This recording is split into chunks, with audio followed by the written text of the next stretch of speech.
Assalamualaikum warahmatullahi wabarakatuh. Baiklah, di sini kami dari kelompok 10 mata kuliah Strategi Pembelajaran PLS. Sebelumnya perkenalkan, saya Alia Octaviana selaku moderator. Bersama dua teman saya ada Cynthia Utami Prastia dan Warnida Nasution.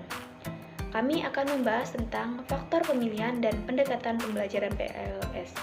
Selanjutnya akan dijelaskan oleh teman saya. Saya persilakan. Baiklah, di sini saya akan menjelaskan pemilihan metode pembelajaran. Adapun faktor-faktor pemilihan metode pembelajaran diantaranya meliputi yang pertama, tujuan pembelajaran. Kaitan metode dengan tujuan pembelajaran yaitu didasarkan atas kondisi bahwa metode sebagai suatu cara untuk mencapai tujuan pembelajaran. Sehingga metode apa yang akan kita gunakan banyak dipengaruhi oleh kondisi tujuan pembelajaran itu sendiri.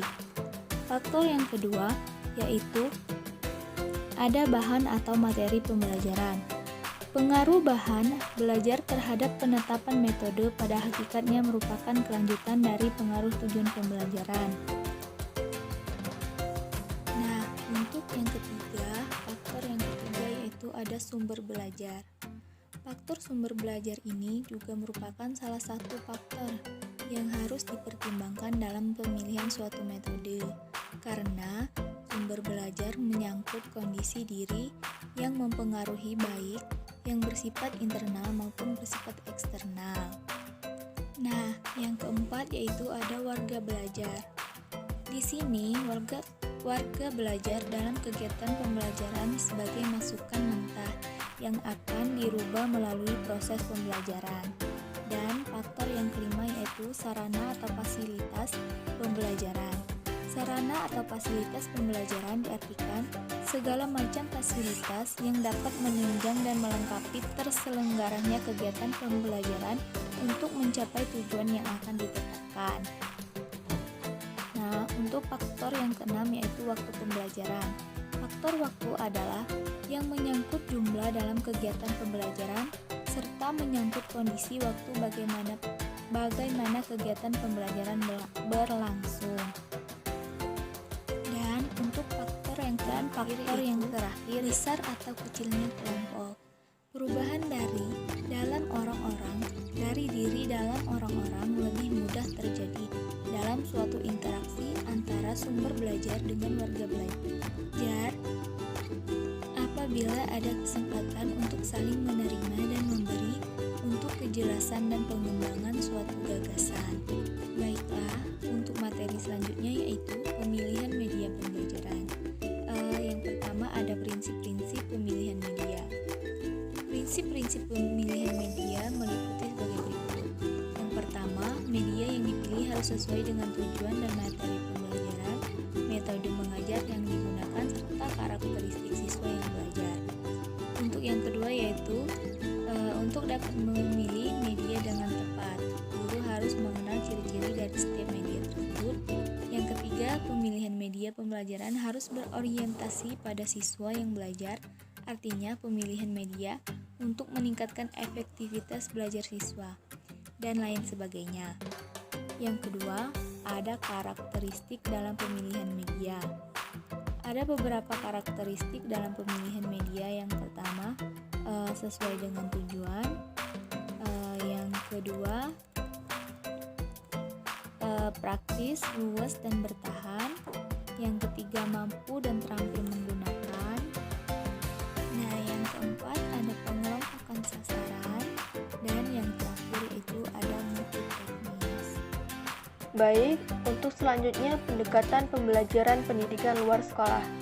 Pendekatan pertama yaitu pendekatan liberal. Pendekatan liberal merupakan pendekatan yang tertua. Pendekatan ini bermaksud membawa seseorang ke arah kemelekan hidup secara luas, baik secara intelektual, moral, spiritual, maupun estetika. Pendekatan yang kedua yaitu pendekatan progresif. Pendekatan progresif merupakan sebuah pendekatan yang lebih menekankan kejujuran dan pelatihan, belajar melalui pengalaman, penemuan ilmiah, dan tanggung jawab sosial. Jadi tidak seperti pendekatan liberal. Pendekatan ini mengarah ke hal-hal yang lebih praktis dan mendesak di masyarakat. Pendekatan yang ketiga yaitu pendekatan behavioristik. Behaviorisme memfokuskan diri pada aktivitas yang tampak dan dapat diukur dari makhluk hidup. Belajar diartikan sebagai sebuah perubahan perilaku. Tujuan pembelajaran dirumuskan ke dalam format tujuan behavioral dan dijadikan tolak ukur untuk mengevaluasi perubahan perilaku yang ditujukan peserta didik setelah mengikuti atau menyelesaikan sebuah unit pembelajaran. Yang keempat yaitu pendekatan humanistik. Tujuan pendidikan humanistik adalah pemberdayaan manusia, yaitu orang yang terbuka terhadap perubahan dan belajar secara berkelanjutan, orang yang berjuang untuk aktualisasi diri, dan orang yang mampu hidup bersama secara betul-betul fungsional. Pendekatan yang kelima yaitu pendekatan radikal dan kritis. Pendekatan ini mengacu pada tradisi filosofi pendidikan radikal yang dipelopori oleh Paulo Freire. Pada intinya, pemikiran radikal dan kritis adalah sebuah upaya perlawanan terhadap pihak status quo. Yang menjadi arah tradisi filosofi pendidikan ini sebenarnya adalah meningkatkan kedalaman perubahan yang terjadi di dalam masyarakat. Kemudian yang keenam yaitu pendekatan analitik. Pemikiran analisis merupakan pemikiran yang menekankan analisis konsep, argumentasi, slogan, dan pertanyaan-pertanyaan. Dalam aplikasinya di dunia pendidikan, pemikiran ini menganalisis konsep-konsep pendidikan, pengajaran, ataupun belajar, dan mempreskripsikan bagaimana seharusnya pendidikan dan sekolah menyikapi tujuan, isi, metode, dan evaluasi. Yang ketujuh, pendekatan pasca modern. Paham ini memperjuangkan konteks sosial yang menghargai segi-segi perasaan, kesadaran, intuisi, spiritualitas, dan pluralitas budaya. Karena itu, paham pasca modern pada dasarnya merupakan gerakan kultural dalam era industri. Yang terakhir yaitu pendekatan transformatif.